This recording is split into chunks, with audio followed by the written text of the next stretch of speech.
Hello there. Further update on the Terrier. Now, one of my biggest hurdles so far is finding suitable transfers to replace these numbers with, and letters for the Southern.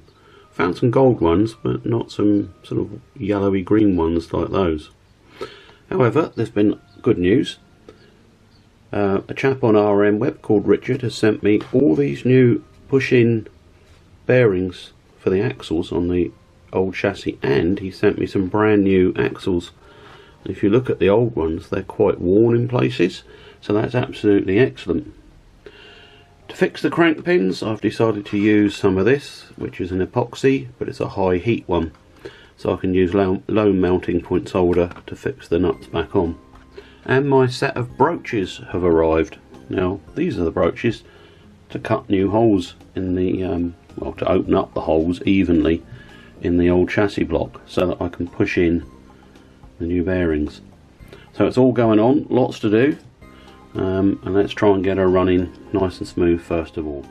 Welcome back to part 3 and the continuing story of restoring my Terrier that Dad made for me back in 1976. Dad has left me a box stuffed with transfers, some rather old, others dating from the early 2000s. Initially the Mortsel Loco ones looked to be the wrong colour, however I was informed that these press-fix transfers do look very different once in place. So here are the wheels and axles as fitted with the new axles below. It was so helpful to be sent the new ones, and I'd soon swap them over. You can clearly see the wear on the old ones here. The cutting broaches have to be used with great care to ensure the hole is opened up round. Turn the broach, check for fit of the axle bush time and time again. Eventually I got it to the point where the bush was a very firm push fit, making sure it was flush fitting. Both are now in place. Because the new axles were unworn, I decided I did not need to bush the outer axle bearings.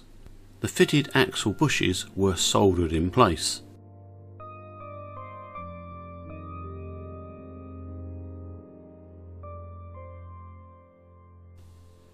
I stripped down the motor now and was pleased to discover that the brushes still had a good lot of wear left in them. I think this is the second set the motor has had.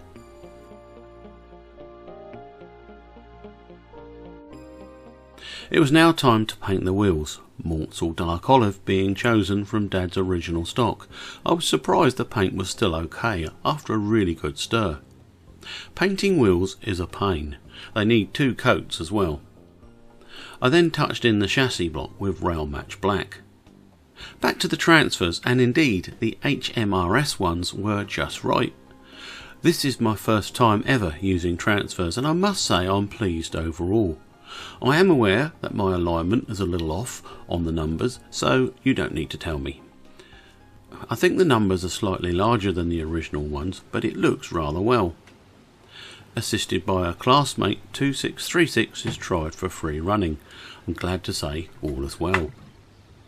Next I reassembled the chassis, a motor, pickups and coupling rods. Quartering was a doddle given the square axle ends. This is something I've been dreading. I used the same method Dad had for the crank pins to stay authentic to the original. Looking at the body, it was clear I needed to touch in the buffers and some other areas. Soon enough the chassis was alive and running well. There were some alignment issues with the motor and gears, all controlled by the rear motor fixing screw. Seeing everything running was a huge relief to me. I was scared I'd bitten off way more than I could chew. These kinds of jobs were strictly Dad's domain. A lot of heart searching as I went forward really, but I feel confident Dad would be proud of my efforts. Don't the wheels look better? They've been black before. Finally she was all back together and on the rolling road. With regards to the paintwork, I decided I'd not replace anything Dad had done, but if it had worn off I would do so. Accordingly the pipes were redone, as were the top of the chimney and the bottom white lining. Chipped black paint and dark olive was also touched in.